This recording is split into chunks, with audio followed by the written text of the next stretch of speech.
Can you believe you're getting ready for your last home game? No, I can't. I've been here for so long, it don't even feel real. Do you remember the first interaction, Dajuan, with how I know you were committed somewhere else and you went through that thing? And do you remember the first time Kansas reached out and kind of what your initial reaction was and when you knew you were coming? The first time, because I was playing with Mocan again for 17s, and I think Coach Howard came to watch me play in Peace Gym, and then Coach Self came like the next day, and then Coach Self, he came to one of my best games in Peace Gym, and he saw how I played, and that's how I got his interest, and then ever since then, I got in contact with him by then.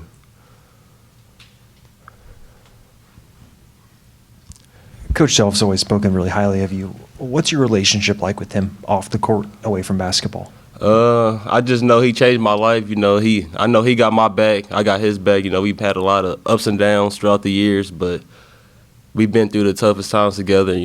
Like I said, I got his back like always because he changed my life forever. And when you think back to who you were when you got to campus 5-6 years ago to now, where do you think you've grown the most? Me being more comfortable around people. I've been talking way more than I did when I first got here. I ain't talked to nobody besides like CB, Marcus, and of course my other teammates. But really just opening up more to people, talking more, just communicating. That's the most thing.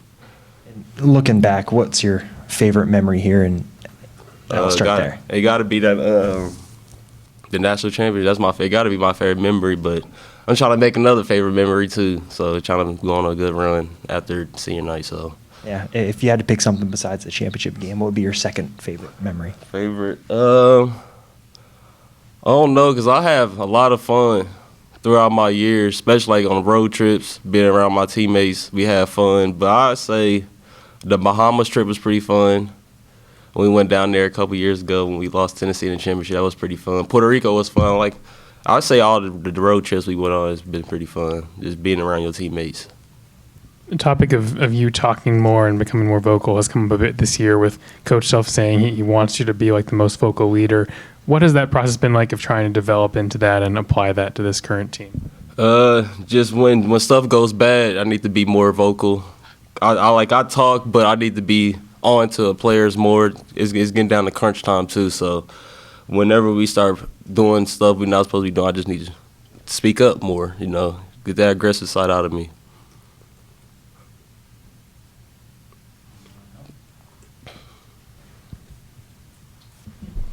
Dajuan, your ride with KJ these last couple years, he just mentioned that you guys will forever be kind of interlocked.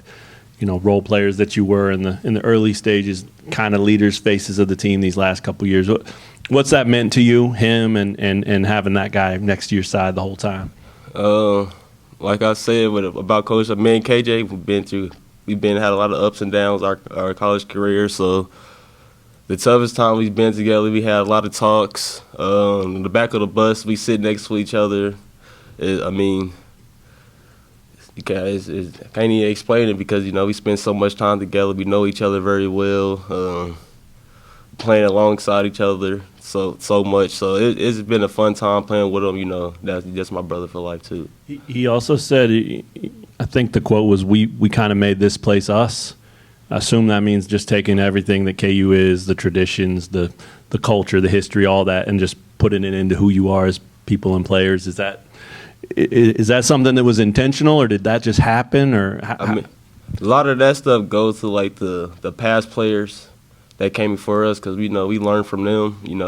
They was here at KU for 3 to 4 years, so they really know how the KU culture is. So me and KJ saw that, and a lot of people haven't seen that because they haven't been 4 years players at KU. So it's just a different experience. A lot of our credit goes to our ex-players.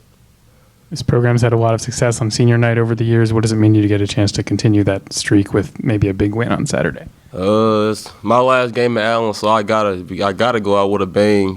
Try to play my hardest out there because I won't step on that court ever again. I've been here for 6 years, so and then it's a tradition, like you said, we don't lose on senior night, and we bringing out the red jerseys, so we don't lose in those jerseys. So we gotta get that dub. And it's a really good team, Arizona, and we come out how we supposed to come out, we can get the dub for sure and keep that tradition alive. Do you know that red jersey's tradition? Do you know where that goes to? I don't know. I think it was Devontae's senior year. Also, you started with him. Right. Oh yeah, so we got to keep it going. Then we got to. You can't mess that up. Is this the toughest team you'll have faced? The way they run. You see they score the ball at a high clip, so it's gonna be a fast-paced game. What we should like playing in Allen, especially playing here, because we're gonna need some type of energy playing at Allen against a team like this, because they're very athletic and they push the ball, score at a high level. So it's just gonna be a really good game, and we gotta come ready to play, because we already lost games in Allen before this year, and we can't keep adding on to it. And then it's senior night. So, do you know Caleb Love? Yeah, I played him in not college, but of course in college, in championship game. But in high school, I played him in the championship. And then I played them in like a different shootout tournament. They beat us that before, and then we ended up beating them in the championship. So we have some history. So do you have to assume he's going to shoot it if he's got the ball? Yeah, that's what he do. That's what he do. He shoot it. So yeah, especially everybody wants to play good when they come to Allen. So the world's gonna be watching too. So, and this is his last true away game for him, so of course he's gonna try to go out with a bang too. So, what's the mood of the team at 10-9? We got high spirits because we know the games that we lost. We lost a lot of games on like the last shot plays or something or it's like 1 minute or 2 minutes. So we're in all the games that we lost besides BYU. That game they blew us out, but all the games we've been in them, we just haven't got that stop or that rebound or whatever to secure that dub or go score or anything. So, real quick, circling back to the title game, when someone mentions the national title or the game itself to you, what's the first kind of memory you think of? And the Natty game, around at the locker room before, after, like what's the first kind of memory that pops in your head?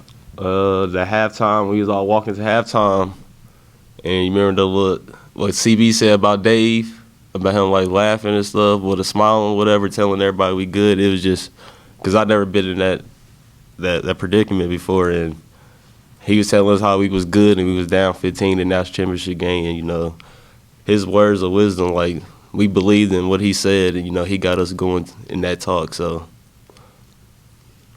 as a freshman coming in here, you were so shy. What was your confidence level then, even though you broke records in the state of Missouri? And then what was it like when word gets out, that all the pickup games, you're winning every single one of them, that, you figure out that you're going to be a mainstay here at Kansas. Just talk about that transition from that very shy young man from Columbia to finding out that, that this is going to be you. You're going to make it here and be a big fixture.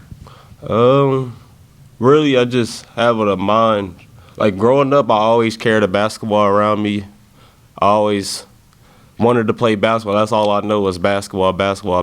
And, I think that carried on for me growing up, because I don't think a lot of kids brought their basketball everywhere they go, dribbling. I used to dribble in my house, and my grandma used to get mad about me like dribbling and shooting on top of the wall or whatever, because I get like stains because the basketball is on the wall. And I always just wanted to play basketball, and when you translate that to when you grow up, and I think that carries over a lot. And then I'm already a past first point guard with a high IQ, so that helped a lot just knowing basketball my whole life. So.